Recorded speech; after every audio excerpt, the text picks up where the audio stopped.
Hello friends and welcome to another 3-minute Game Pass. I'm Nathan and today I'm going to tell you if this Game Pass game is worth your time and bandwidth. Today's game is Forza Horizon 5. This open world arcadey style racer is back, this time set in beautiful Mexico. Is the first next gen version of this franchise worth going off-road for? Let's find out. Forza Horizon 5 is an Xbox and PC cross-release that does feature Play Anywhere. It does have Series S and X upgrades, which are fairly substantial, as well as a 1X enhancement, and it does play well, apparently, on the original hardware as well, so that's pretty cool. And the game lasts forever.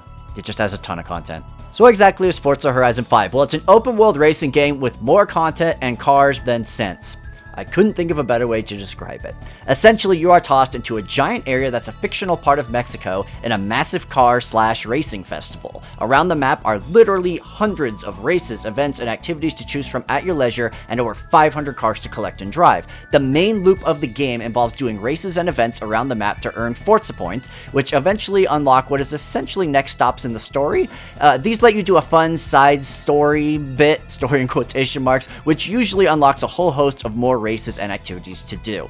These races and events include track races, dirt races, and totally off-road races. All of these can be either laps or just a straight shot. On top of that, users can create their own races with the same starting points and submit them, meaning the content is literally endless. As you race a particular car, that car gains points based on the cool stuff you did in it, and then you can level up that car and gain more general XP among other things.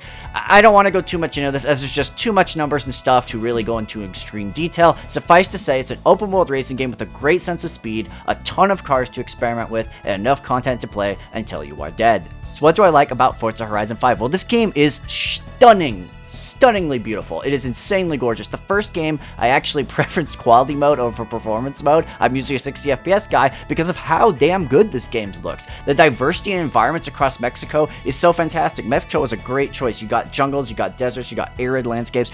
Everything in this game just looks absolutely fantastic, even on older hardware. I also love this game's driving. The driving feels fantastic. It makes sense. I've made so many of these Forza games, but the game just feels great.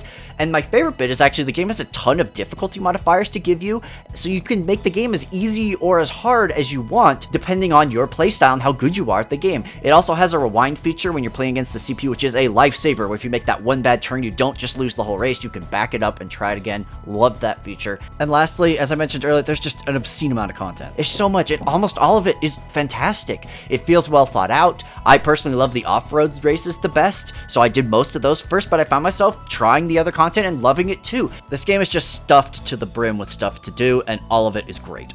When it comes to the bad, there actually might be too much stuff to unlock or keep track of. There's like 3 different XP bars, maybe 4, and there's different forms of currency and even more stuff. It's just too much to keep track of in your head at all times. I kind of wish they'd refined it down a little bit. On a similar note, the menu UI I found really lacking, especially since it seems semi-contextual. So like the menu UI for when you're in your house might be different than when you're at the festival, which might be different when you're out in the field. I just wish it was more consistent. It left me confused as to what I could do where. And lastly, this is a little thing, but once you select a car for a race, you can't change the car without completely backing out of the race. I'm not huge on that.